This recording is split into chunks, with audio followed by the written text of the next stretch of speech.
네, 안녕하세요. 4시 6분이 돼서 이제 발표를 시작해 보도록 하겠습니다. 네, 안녕하세요. 저는 티오리의 임준호 연구원이고요. 네, 오늘 발표 주제 같은 경우는 이제 한 저번 주인가? 저저번 주에 이제 카이스트 콜로키움에서 발표했었던 주제를 이제 2주나 지났으니까 이제 좀 대중에게도 같이 전달드리면 좋을 것 같아서 한번 준비를 해봤습니다. 그래서 위험에 빠진 디파이 우리가 구해보자 라는 제목으로 이제 들고 왔는데요. 이제 어떤 내용을 다룰 건지 한번 알아보시죠. 뭐야, 왜 안 넘어가지? 네. 디파이 말고 다른 것도 많이 하는데 이제 발표할 수 있는 게 이런 것들밖에 없어서 조금 아쉽긴 한데, 이제 뭐 다음 오픈 TRS 때는 이제 웹3나 디파이 말고 또 여러분들이 좀 더 친숙한 웹2 관련된 발표도 할 수 있으면 좋을 것 같습니다. 우선 이제 이 발표의 아젠다를 제가 크게 3개로 구분을 해봤는데요. 그래서 제가 이제 바라는 거는 이 발표가 끝나면 여러분들이 이제 좀 요 3가지를 오른쪽으로 가면 되나요? 알아가셨으면 좋겠다는 의미에서 이렇게 준비를 해봤습니다. 그래서 첫 번째는 이제 Decentralized Finance라고 하는 DeFi가 이제 어떤 것인지, 이제 뭐 이제는 사실 많은 분들이 뭐 블록체인이나 뭐 DeFi나 뭐 웹3, 뭐 DAO 뭐 이런 것들을 이제 많이 아시는데, 이제 아직까지도 이제 이건 아직 하이프다 라면서 이제 이 흐름에 편승하지 않으신 분들을 위해서 한번 다시 설명을 드리고요. 그 다음에 이제 이런 디파이 세계에서 존재하는 저희가 항상 얘기하는 사이버보안 위험들은 어떤 것들이 있을지 한번 제가 한 10가지 정도를 좀 가지고 왔습니다. 그래서 이 10가지 정도를 그냥 뭐 딱히 제가 말하고자 하는 주제 없이 11가지, 10가지를 그냥 리스트업해서 뭐 하나하나씩 설명을 드릴 건데, 그래서 이제 원하시는 부분들만 이제 따로 나중에 체리피킹 하실 수 있으면 좋을 것 같습니다. 그래서 어쨌든 이렇게 뭐 디파이가 이제는 뭐 30조 원, 300조 원 이상의 자금들이 뭐 예치가 됐는데, 이제 이런 세상에서 사이버 보안 위험이 터지면은 제가 이제 설명드릴 11가지 중에 막 몇 천억씩 털리고 이런 케이스들도 존재를 합니다. 그래서 이런 케이스들을 저희가 사전에 위험을 이제 예방하고 관리하기 위해서 이제 사이버 보안 연구자로서 어떤 것들을 할 수 있을지, 또 어떤 것들을 해야만 하는지에 대해서 좀 설명을 드리도록 하겠습니다. 그래서 이번 발표를 통해서 좀 디파이랑 그리고 또 디파이와 연결되어 있는 사이버 보안에 대해서 조금 더 친숙해지셨으면 좋겠습니다. 그래서 저는 제 소개는 다시 임준호 연구원이고요. 그래서 일단 디파이가 무엇인지에 대해서 좀 간략하게 한 3-4가지 슬라이드로 좀 준비를 해봤습니다. 일단 디파이가 뭔지 알기 전에 이제 기존에 있는 트래디셔널 파이낸스에 대해서 한번 다시 좀 정의를 하고 넘어가면 좋을 것 같습니다. 그래서 트래디셔널 파이낸스라고 하는 거는 저희가 이제 입출금하고 있는 은행이나 주식 거래하고 있는 지금 증권사, 그다음에 뭐 보험사 등의 금융기관을 통해서 이제 예금, 대출, 보험, 기부 뭐 이런 것들을 전부 다 금융 활동이라 하는데, 이 금융 활동을 하고 있는 이제 그 행위 자체를 이제 트래디셔널 파이낸스라고 합니다. 그래서 이것들을 좀 더 러프하게 얘기를 해보자면, 이것들을 이제 탈중앙화된 블록체인 기술에다가 이제 요것들을 이제 옮겨놓은 거를 이제 Decentralized Finance라고 합니다. 그러면은 이제 왜 이미 잘 돌아가고 있던 거를, 뭐 잘 안 돌아갈 수도 있겠지만, 이제 왜 이미 잘 돌아가고 있는 거를 왜 굳이 옮기려는 시도를 할까에 대해서 얘기를 해보려고 합니다. 그래서 뭐 다양한 아티클들에서 항상 얘기하고 있는 것들 한 2-3가지를 준비를 해봤는데요. 제 첫 번째로 이제 접근성 문제에 대해서 한번 얘기를 해볼 수 있을 것 같습니다. 그래서 저희가 뭐 일반적으로 친구 A에게 송금할 때를 생각을 해보면은, 이제 옛날 같은 경우에는 뭐 이 시점에 이 시점에 이제 뭐 안 태어나신 분들도 계시겠지만, 이제 과거에는 저희가 은행 가서 뭐 종이에 수기로 뭐 하나씩 작성한 다음에 창구에서 송금을 진행을 해야 되잖아요. 근데 뭐 지금 같은 경우에는 이제 뭐 은행 앱 키고 뭐 그냥 비밀번호 몇 개 치고 이제 상대방의 계좌랑 금액이랑 이제 비밀번호 이런 것들을 이제 치기만 하면 네, 송금이 완료가 됐습니다. 근데 이제 우리나라 같은 경우는 이제 보시면 아시는 것처럼 이제 그냥 앱들 몇 번 클릭하면은 그냥 송금되는 이런 금융 인프라가 잘 발달되어 있는데, 그래서 저희는 사실 큰 불편함을 느끼진 못하고 있죠. 또 그리고 예전처럼 막 하나 보내는데 공인인증서가 막 필요한 것도 아니고 이러다 보니까. 근데 이제 뭐 지금도 그렇다고는 하는데, 이제 몇 년 전에 일본 같은 경우는 이제 뭐 A 지점에서 송금한 돈을, 그러니까 우리나라 입장에서 뭐 국민은행 하나은행 개념이 아니라 이제 뭐 국민은행 테헤란로에서 송금한 돈을 이제 뭐 국민은행 뭐 강남역 지점에서 받으려면 이제 아직도 수수료를 한 1,000엔 정도 지불을 해야 된다고 합니다. 그리고 또 이런 것뿐만 아니라 이제 뭐 이 세계은행 자료를 좀 제가 카피를 했는데, 뭐 빈곤이나 뭐 위치, 신용도 등, 신용도가 아예 없는 사람도 있겠죠. 신용 활동을 하지 않는 사람들은. 그래서 이런 다양한 요인들로 인해서 아직까지 이제 은행 계좌 자체를 갖고 있지 못한 인구가 한 17억 명이나 있다고 합니다.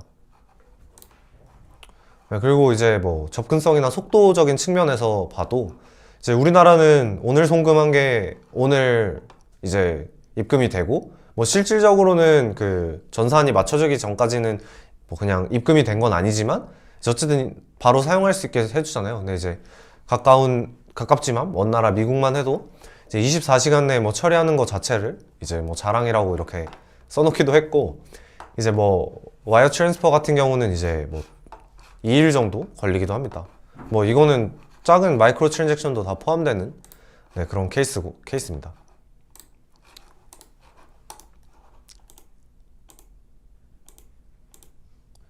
네. 그리고 뭐 증권사 같은 경우에서도 저희가 뭐 주식 거래에서 그 이거래 이후에 이제 현금화가 가능하잖아요. 근데 이제 이게 왜 그러냐면은 마찬가지로 주식 증권사들도 네, 예탁 결제원이랑 동기화하는 시간이 필요하기 때문에 이제 속도가 매우 느립니다. 뭐 어쨌든 지금 있는 대차 결제 제도라는 이 제도를 통해서 증권사 내에서는 이제 뭐 100만 원짜리를 매도를 하면은 그 100만 원으로 이제 다른 주식을 살 수는 있지만, 이제 그 100만 원이라는 것 자체를 다 캐시로 현금화하기 위해서는 네, 이거래일을 기다려야 합니다. 그래서 뭐 주말이나 공휴일 같은 게 껴있다면 사실상 돈 받으려면 한 일주일 정도 기다려야 되는 그런 일이 생길 수도 있는 거죠. 그리고 뭐 항상 이 디파이가 생기면서 좀 사람들이 많이 얘기하는 것 중에 하나가 기존 금융에서 항상 있었던 불투명성이나 아니면 너무 중앙화되어 있는 네, 그런 케이스들을 항상 얘기를 합니다. 그래서 뭐 다들 아시겠지만 2008년에 뭐 리만 브라더스 파산하고 뭐 서프라임 모기지 사태들 터졌을 때 이제 어떤 일이 일어났는지 이제 다들 아실 겁니다.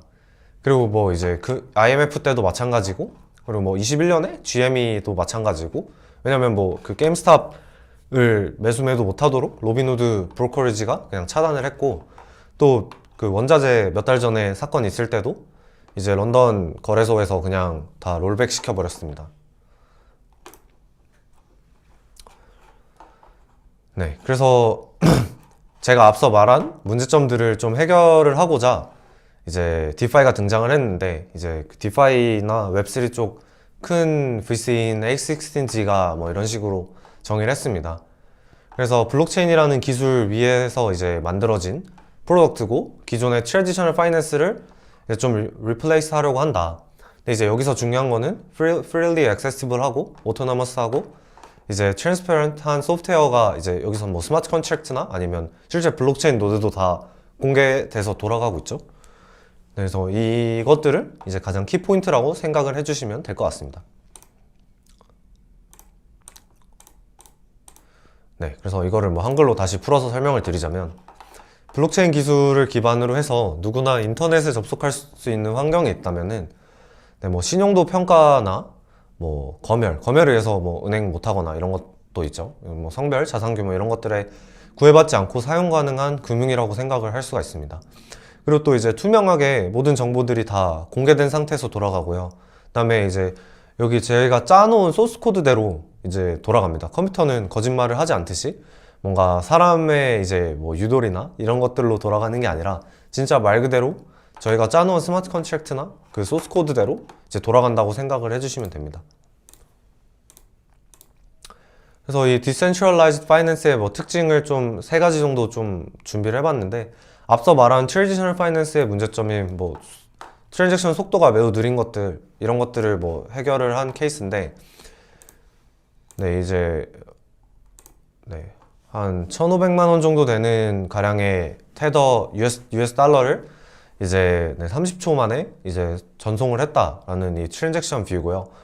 뭐 블록체인 기술에 이제 파이널리티라고 하는 그 특징이 있는데, 그 파이널리티가 보장되는 시점에 따라서 송금 자체가 완료됨을 보장을 합니다.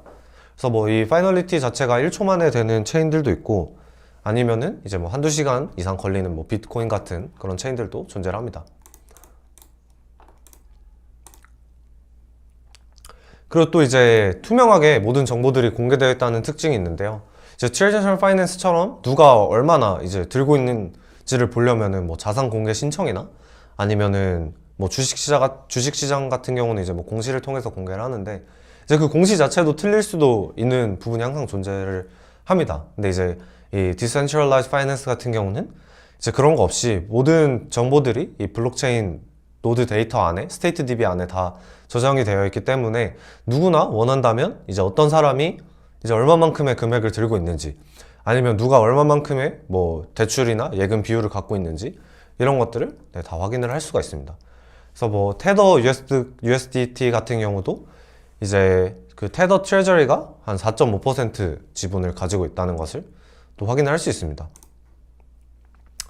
그리고 또 뭐 한 달 전에 이제 시작했던 우크라이나 그 기부 같은 경우도 이제 이더리움이나 비트코인, 뭐 폴카닷 이런 체인들을 통해서 받았는데요.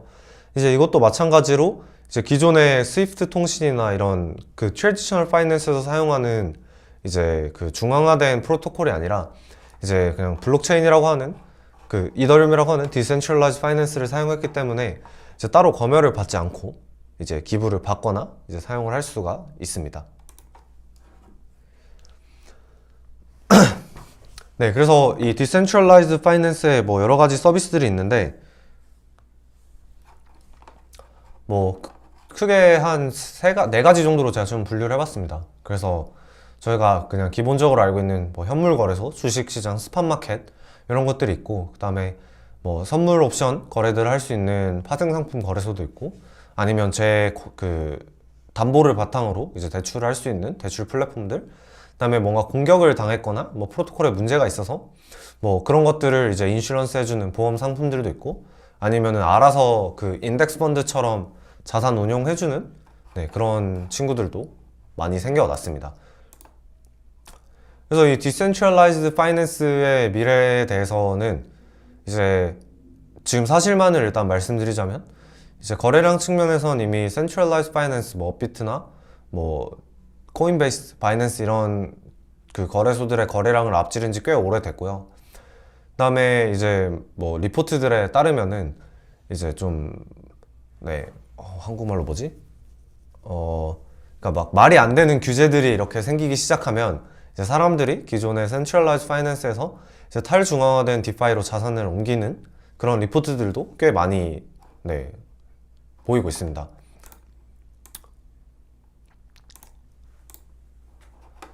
그리고 이제 지금 같은 경우는 사실 이 피앗 머니, 뭐 예를 들어서 USDT랑 이더쌍 이런 것들, 그러니까 기축통화 자체를 이제 기반으로 한 거래를 많이 지원하지만, 뭐 나중 같은 경우는 이제 기축통화 자체가 이더리움이나 BTC가 될 수도 있고, 또 뭐 다른 나라들은 BTC 자체를 이제 법정화폐로 이제 쓰는 나라들도 많이 생겨났죠.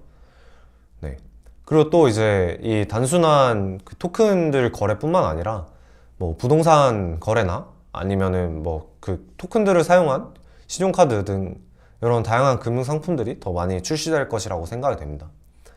그리고 또 뭐 지금은 사실 뭐 유동성 회수도 좀 하려고 하고 있는 것 같은데, 어쨌든 간에 이 코비드 19 때문에 돈을 엄청나게 많이 찍어냈습니다. 그래서 이것들 때문에 결국에는 쓸 데가 많이 뭐 많기도 하겠지만, 어쨌든 이 엄청나게 많은 돈이 크립토 월드, 웹3 월드로 유입된 것은 사실이거든요. 그렇다 보니까 이제 기존 금융, 트래디셔널 파이낸스 자체를 그 뭐 앞서 설명드린 것처럼 완벽하게 리플레이스 할 수는 없어도 이제 공존할 것은 이제 분명하다고 생각을 합니다. 그래서 기존에는 사실 폐쇄적이었던 그런 부분에서 이제 모든 것이 다 오픈되면서 이제 실제 프로토콜대로만 동작하기 때문에 이제 어쩔 수 없이 이 보안 자체는 이제 필수 불가결하다라고 이제 생각을 하고 있습니다. 네, 그러면 이런 Decentralized Finance에서 어떤 보안 위험들이 있는지 네, 한 10가지 정도를 알아보도록 하겠습니다.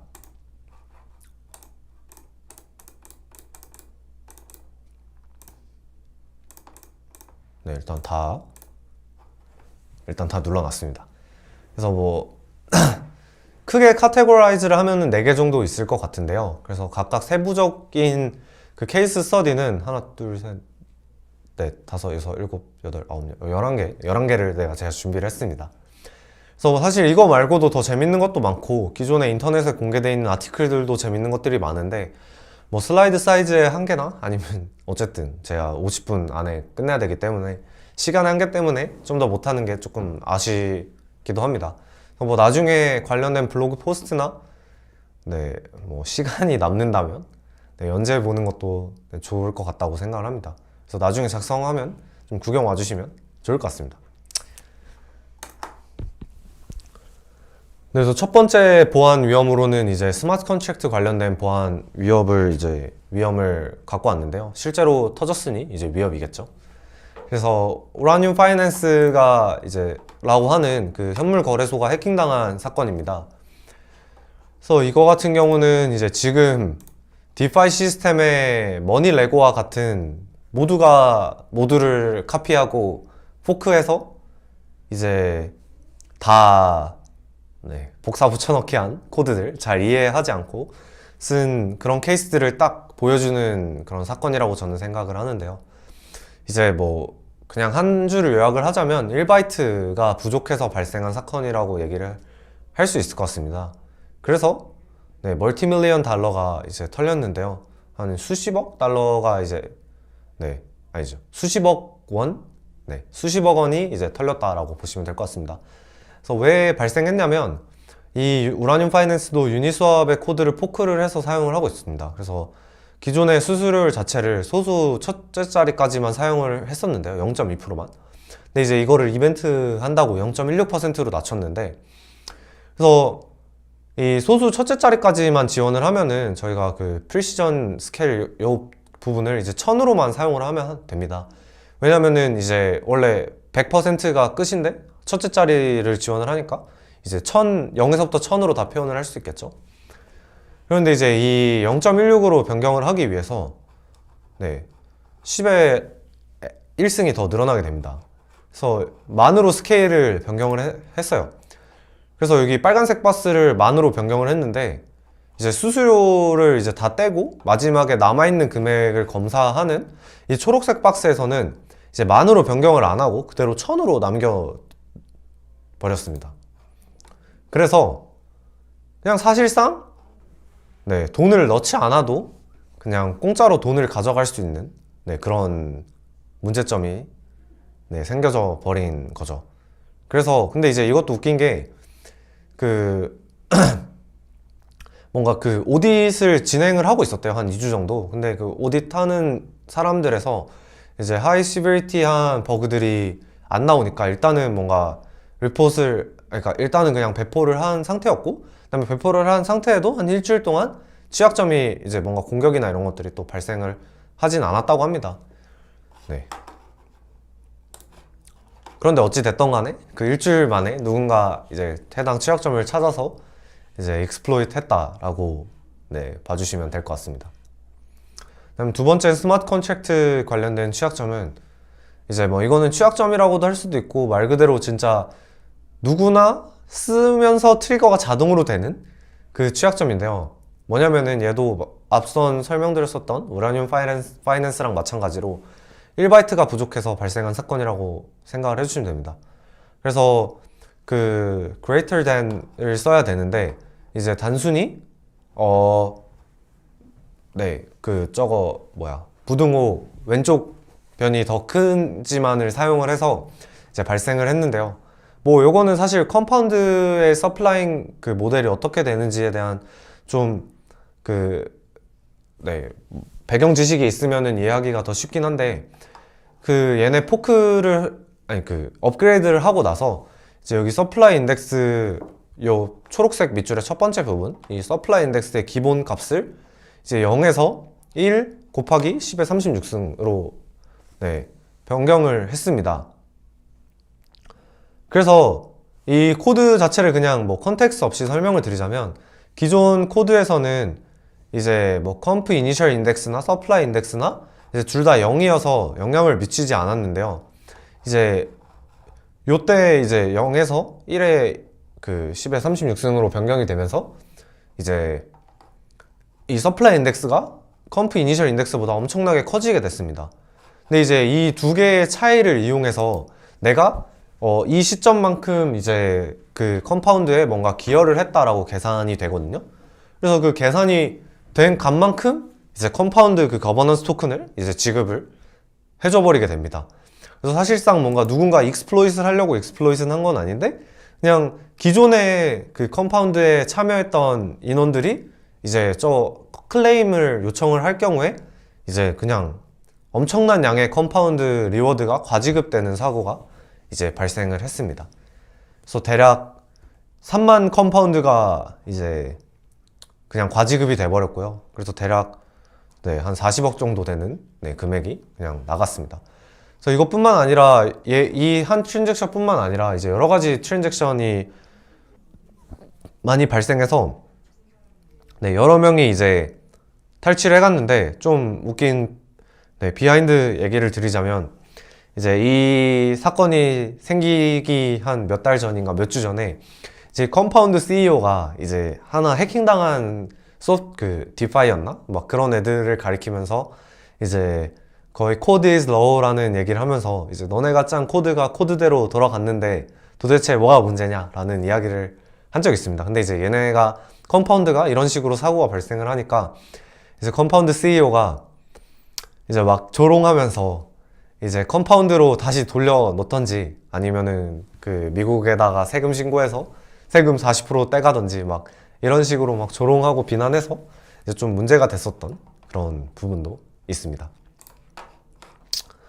앞에 두 건이 이제 스마트 컨트랙트 관련된 얘기고요. 그리고 뭐 두 번째 같은 경우는 이제 디센트럴라이즈 파이낸스 뿐만 아니라 이제 디센트럴라이즈 파이낸스가 해결하고자 했던 그런 중앙화된 부분, 뭐 모럴 해저드 이런 부분들, 이 똑같이 디파이에서도 일어나고 있습니다. 뭐냐면은 사실상 이제 디파이가 탈중앙화 되어 있다 보니까 뭐 신원 인증이 딱히 필요 없고, 이러다 보니까 이 익명으로 활동하는 프로젝트들이 엄청나게 많이 생겨났습니다. 그래서 익명 뒤에 약간 이렇게 숨어가지고 그냥 사람들이 예치해 놓은 금액을 뭐 백도어가 됐던 아니면은 자사의 토큰들을 그냥 다 매도를 하는 그런 방식을 이용해서 러그풀을 내고 이제 다 도망을 갑니다. 그래서 저희 넷플릭스에서 핫했던 오징어 게임 같은 경우도 이제 스퀴드라는 토큰을 누군가 만들어서 막 오징어 게임이랑 관련 있는 것처럼 해서 막 마구마구 찍어내서 팔았는데, 갑자기 어느 순간 24억 원을 시장에다 던져버리고 이제 러그풀로 도망을 갔다고 합니다. 그리고 또 두 번째 케이스는 뭐 24억보단 적긴 한데 한 14억, 13억 정도를 이제 NFT 러그풀 스캠을 했는데, 이제 이것도 마찬가지로 이제 위에 거는 아마 못 잡은 걸로 알고 있고 아예 익명이라, 두 번째 같은 경우는 어떻게 잘 잡았다고 합니다. 그리고 이제 그 NFT 마켓 플레이스 중에 제일 큰 오픈시에서도 이제 뭐 자사 리포트 등을 통해 공개를 했었는데, 이제 그 인플로이들이 프론트 러닝이라고 하는 선행 매매들에 이제 좀 연관이 있어서 이제 그 관련된 내용을 공개를 했었고요. 그래서 러그풀이 발생을 하면은 그 차트가 이런 식으로 돼버립니다. 그래서 이게 아마 스퀴드 토큰 제가 갖고 왔던 것 같은데, 이제 잘 올라가다가 갑자기 그냥 빵원으로 돼버리는 이런 경험을 아마 해보신 분도 있을 거라고 생각이 되긴 하는데 힘내시길 바라겠습니다. 네, 그 다음에 두 번째는 이제 좀 중앙화되어 있는 부분을 설명을 드리려고 하는데, 이것도 앞서 말씀드렸던 모랄 해저드와 마찬가지로 이제 디파이가 해결하려고 했던 그런 노력들이 이제 무산되는 그런 순간이라고 보면 될 것 같습니다. 그래서 뭐 저는 우리는 모두 친구라는 내용을 이렇게 달아놨는데요. 그래서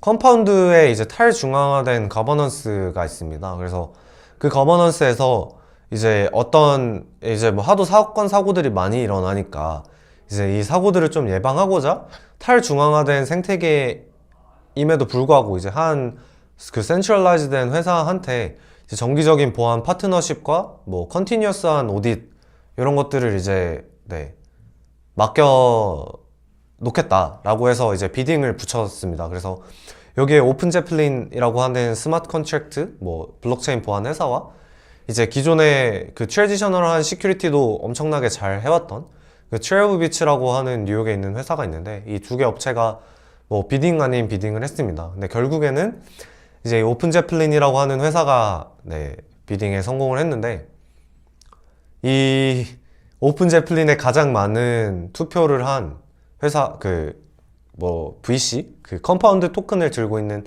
사람이 이제 A6인지라고 하는 안젤슨 호리츠라고 하는 그 A부터 G까지 16개라 그렇거든요. 그래서 아무튼 얘네가 가장 많은 투표를 했는데, 이게 왜 그러냐면 이제 오픈 제플린에서 만든 또 뭐 포르타라고 하는 그런 온체인 모니터링 솔루션들이 있습니다. 그래서 이 솔루션에 A6인지가 투자를 했어요. 근데 오픈 제플린이 뭐 자회사인지 뭐 투자를 했는지 약간 그런 개념으로 포르타를 들고 있어서 약간 네, 그냥 좀 디센트럴라이즈를 했지만 사실상 결국에는 또 돈이 많은 사람이 이 센트럴라이즈 되어 있는 그 의결권을 가져가는 또 이런 네, 결국엔 저희가 타파하고자 했던 문제점이 똑같이 또 일어나는 이런 매직이 또 생겨났습니다. 네, 그리고 이제 다음은 이더리움 클래식에 대해서 얘기를 해볼 건데요.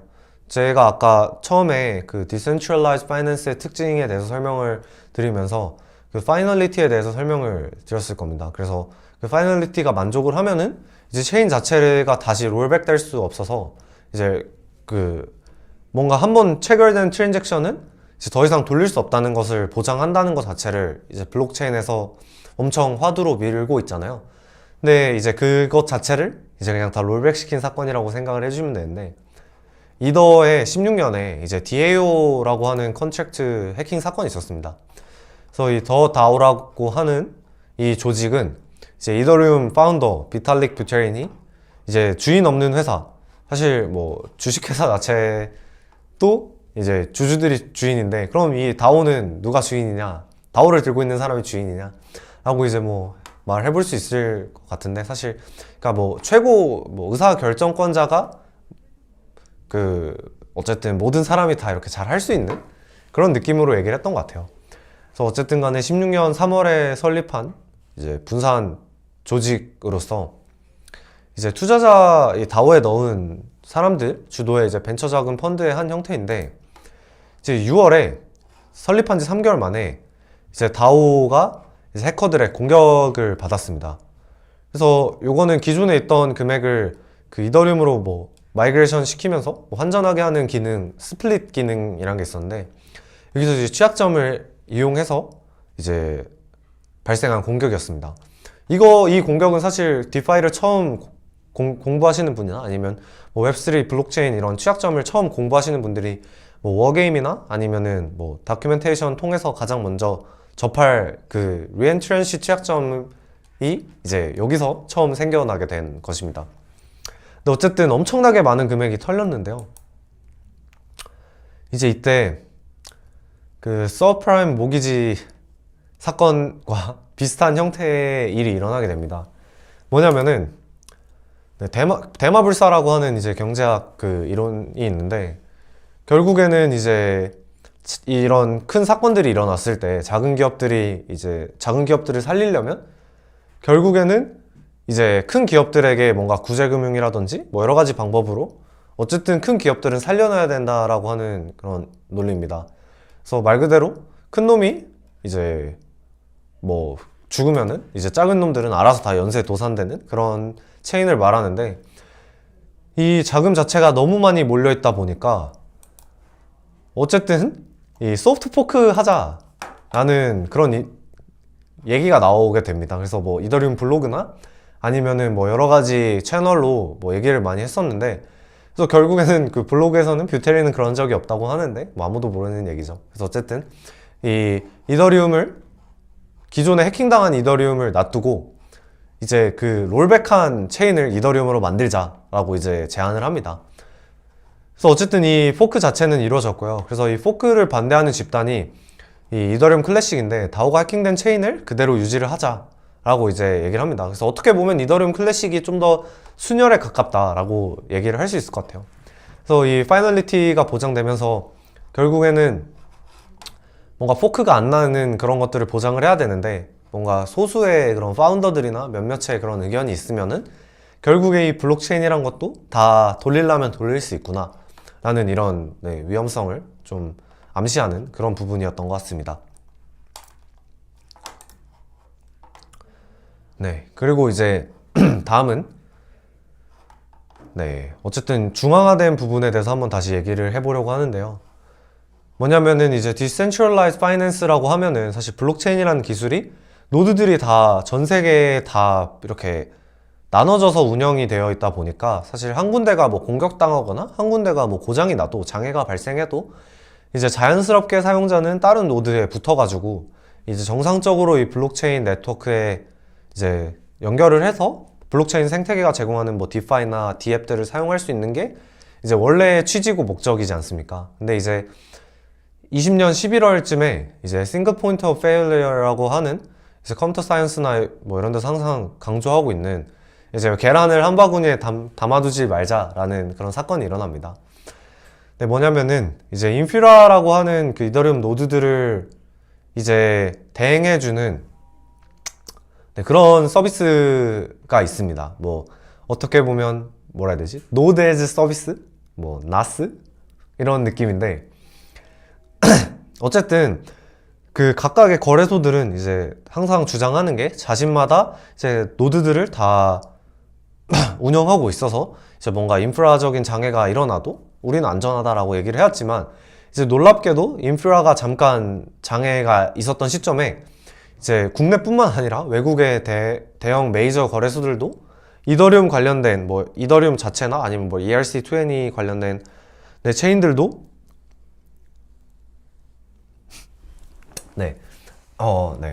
이렇게 문제가 됐던 그런 케이스가 있습니다. 순혈에 가깝다는 말은 롤백 하겠습니다. 저도 뷰테린이 했던 것처럼 이제 하여튼 이런 문제도 있어서 뭐 점진적으로 이제 이 Decentralized Finance가 잘 운영되려면은 좀 뭔가 노드들도 잘 분배해서 운영을 해야 되지 않나 라고 생각을 합니다. 네, 그 다음도 이제 뭐 중앙화에 가까운 그런 부분인데요. 이제 가장 최근에 저번 달이죠. 3월 23일에 이제 로닌 네트워크라고 하는 브릿지가 해킹이 되었습니다. 요거는 이제 진짜 그 렉트 뉴스의 1등, 그러니까 제일 많이 털린 순위를 이렇게 랭킹으로 매겨놨는데, 이제 이 1등을 갈아치운 사건입니다. 그래서 7,700억이 털렸고요.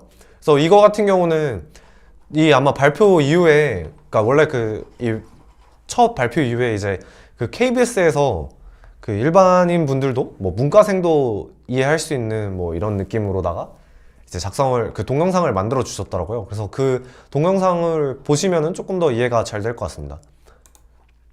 그래서 이 7,700억 상당의 이더랑 USDC가 해킹을 당했는데요.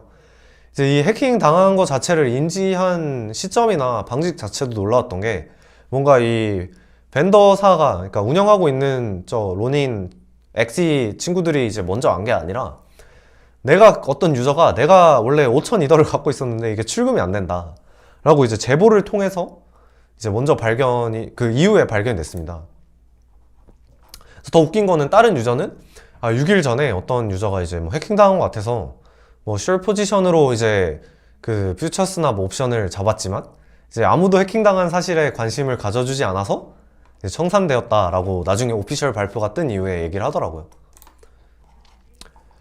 그래서 이 해킹 자체는 단순히 스마트 컨트랙트나 뭐 블록체인 관련된, 그러니까 이제 노드나 이런 보안만 중요한 게 아니라 이제 전통적인 보안 자체가 엄청나게 중요하구나 라는 것을 이제 레슨을 줬고, 그 다음에 아무리 탈중앙화 되어 있다고 하지만 그냥 키만 여러 개로 나눴지 이제 결국엔 한 놈이 관리하는 그런 허울뿐인 탈중앙화에 대해서 이제 좀 문제점을 잘 보여준 사건이라고 생각이 됩니다.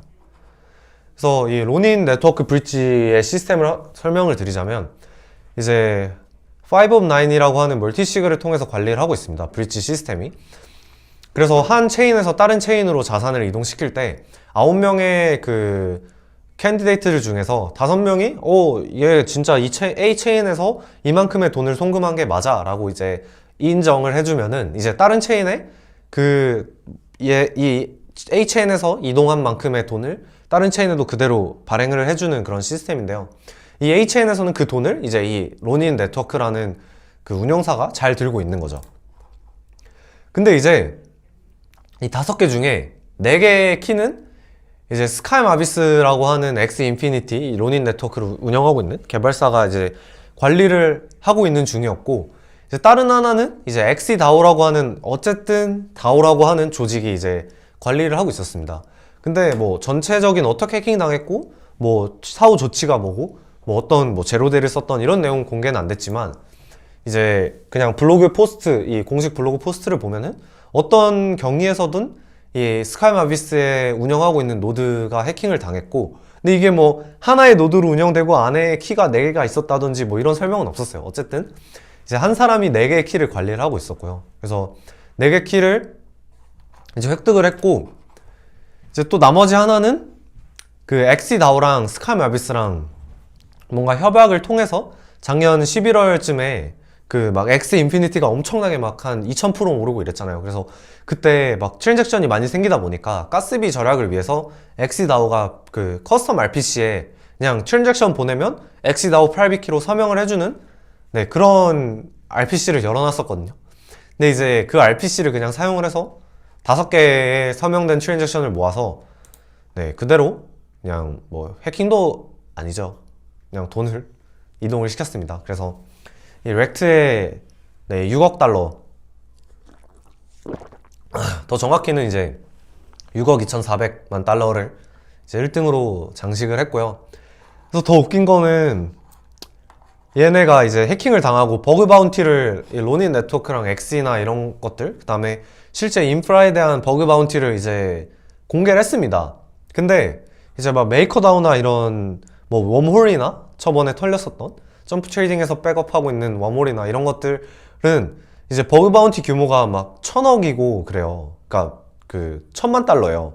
근데 이제 얘네는 막 10만 달러, 20만 달러 이렇게만 올려놓은 걸 보고 뭐랄까 이제 참 착잡하기도 했죠. 그리고 또 얘네가 대응했던 것 중에 하나가 원래 5of9 멀티시그였던 거에서 그냥 8개 노드가 검증하게끔 그냥 그렇게 그냥 이 5라는 숫자를 8로 바꾼 것도 좀 어이가 없긴 했었습니다.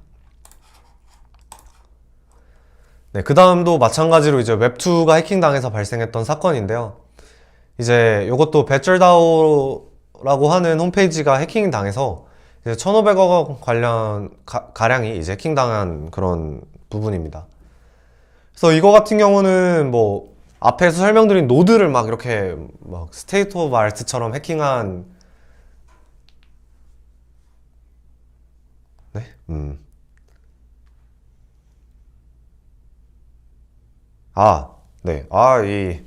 역시 승진님 감사합니다.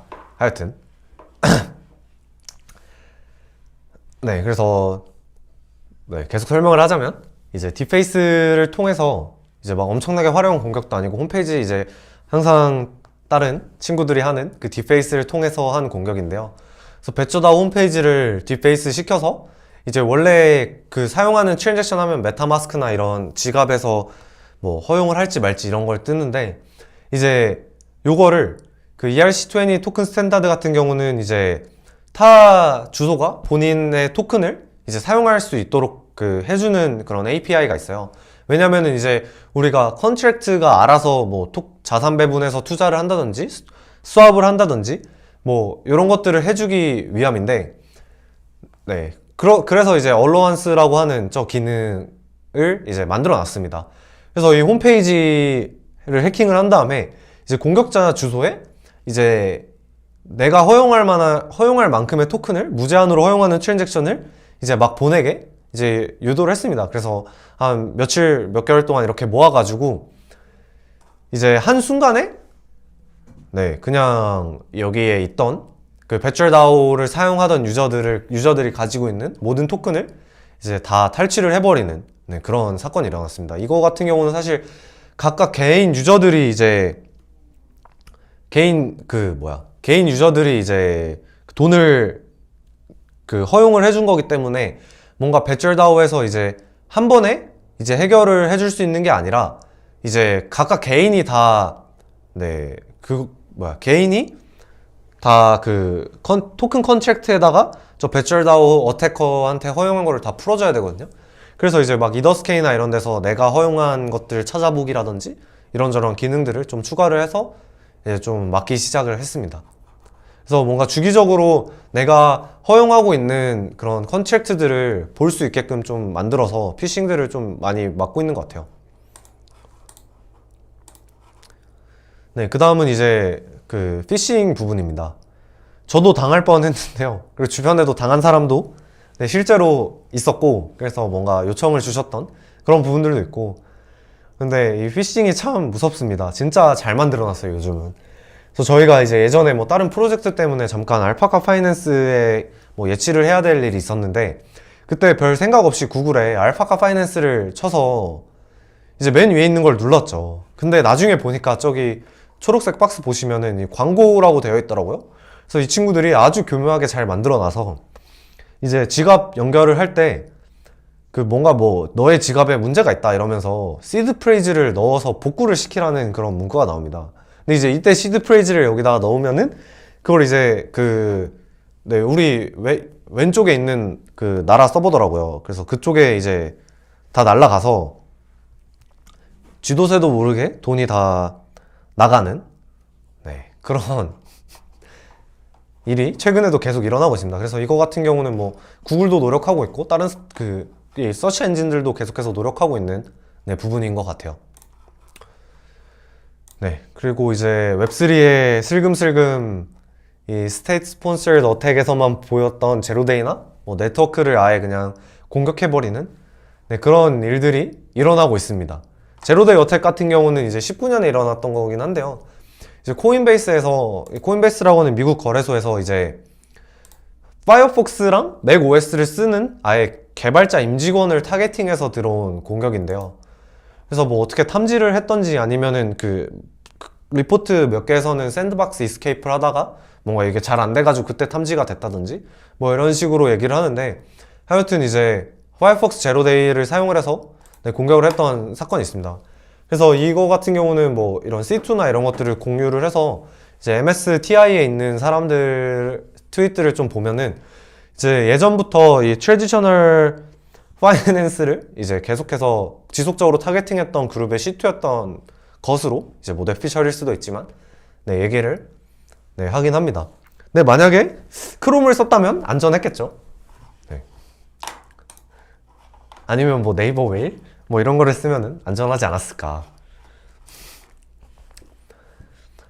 그 다음은 이제 서플라이 체인 어택.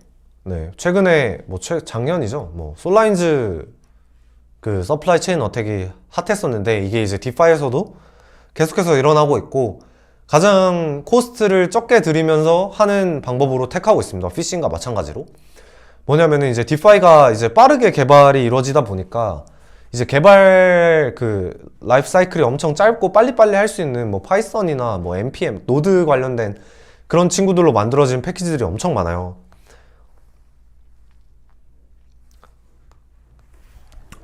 승진님께서 조금 더 부연 설명을 해주셨는데, 파폭 제로데이 공격 같은 경우는 성공 후에 이제 컬 트로젠 받았었는데 트로젠이 유명 보안 제품에 걸려들었다고 합니다. 그리고 네, 피해자는 크롬 쓰는데 웹페이지에 팝폭으로 들어오라고 띄었다고 합니다. 잘 설명을 해주셔서 감사합니다. 저도 몰랐던 사실이네요. 네, 그래서 이런 공급망 공격이 계속해서 이뤄지고 있는데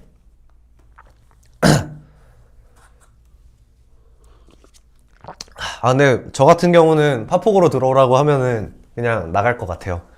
아니면 뭔가 다른 컴퓨터로 한다든지 네, 그럴 것 같습니다.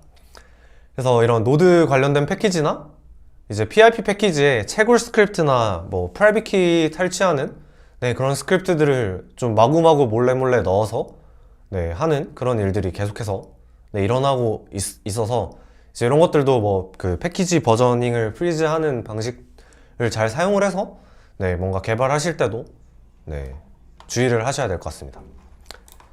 그래서 두서없이 좀 한 11가지 정도의 그런 어떤 위험들이 있을지를 좀 나열을 해봤는데요.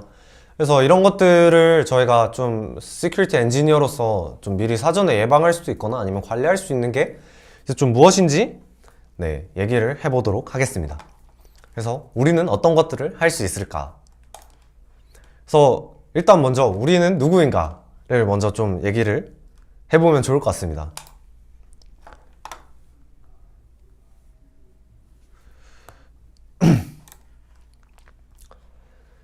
그래서 일단 저희는 해커죠. 정보 보안하는 사이버 시큐리티 하는 모든 사람들은 저는 해커라고 생각을 합니다. 뭐 이게 기술 아예 오펜시브 한 게 됐던 아니면 뭐 정책 관련된 부분들을 하는 거든 모두 다 이제 해커라고 생각을 하고요. 해커라고 하면은 이제 모든 것들을 잘 뜯고 이제 부수고 그거를 어떻게 하면 잘 안 부서질지를 잘 아는 컴잘알이라고 생각을 합니다.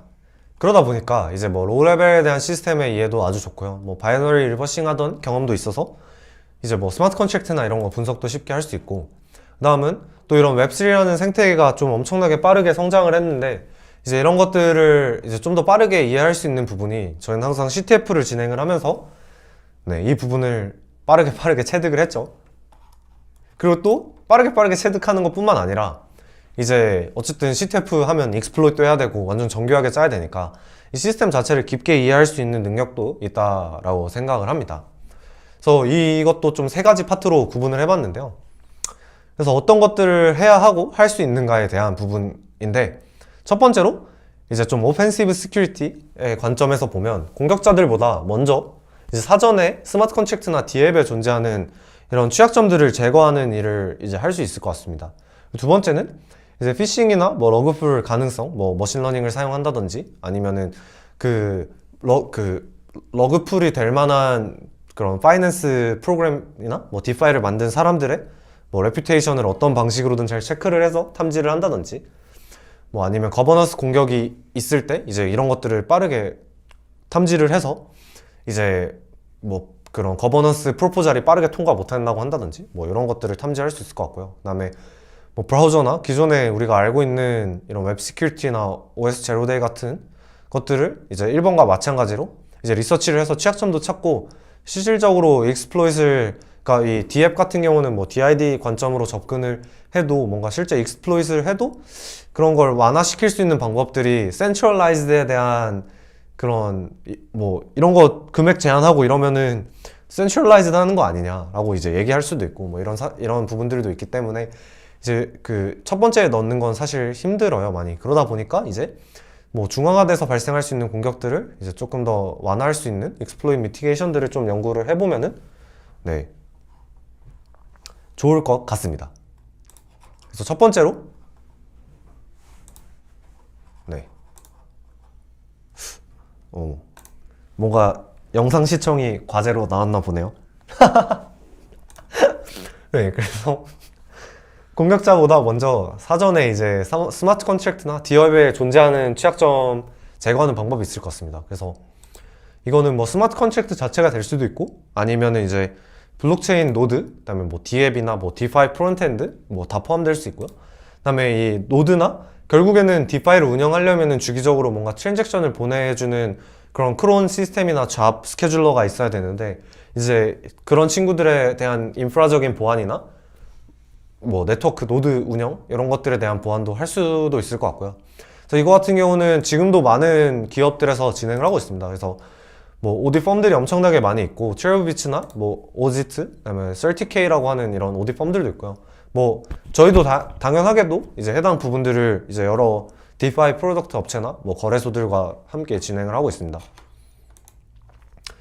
네, 그리고 이제 정적 분석을 통한 취약점 탐지 자동화 부분들이 있을 것 같습니다. 그래서 저희 내부에서도 항상 계속 연구를 하고 있는 부분이고, 이제 이전에는 뭐 그 크롬 브라우저나 아니면 뭐 윈도우즈 커널, 맥OS 커널 이런 데서도 많이 적용을 했었는데, 이제 거기서는 그 뭐 팩스 익스플로전이나 아니면 크기 때문에 이제 적용할 수 없었던 그런 다양한 뭐 기법들을 이제 조금 웹3 스마트 컨트랙트는 규모가 비교적 작다 보니까 이제 여기에 좀 적용을 해보려고 많은 시도나 노력을 하고 있습니다. 그래서 좀 저희가 작년에 연구 기간에 토이 프로젝트로 진행했던 프로그램을 돌려서 저희 김대준 연구원님께서 이제 취약점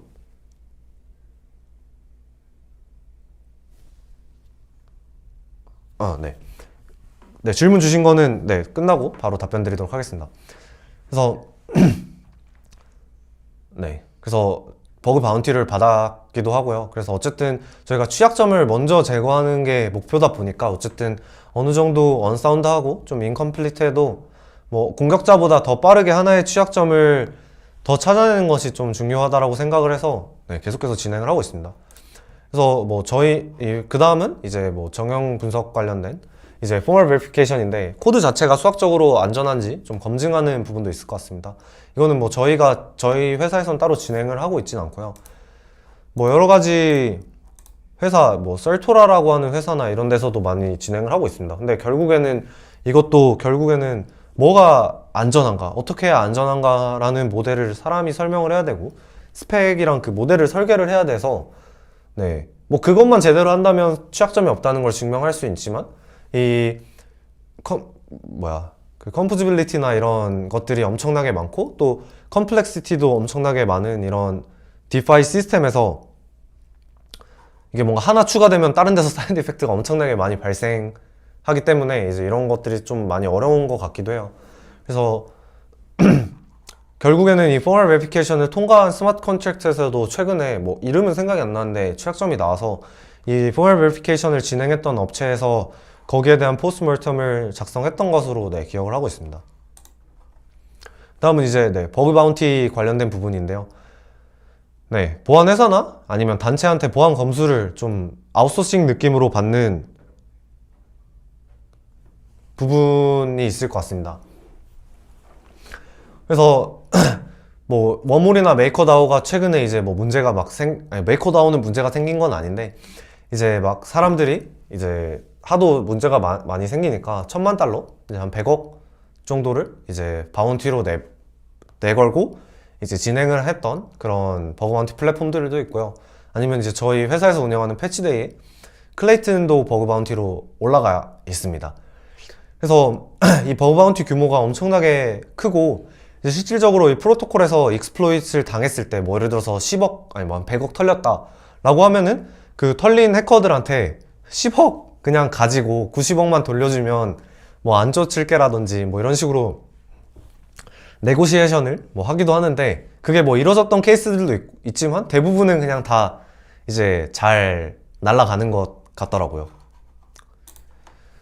그 다음에 이건 또 뭐 저희도 하고 있는 건데, 피싱 디텍션 캠페인도 같이 진행을 하고 있습니다. 그래서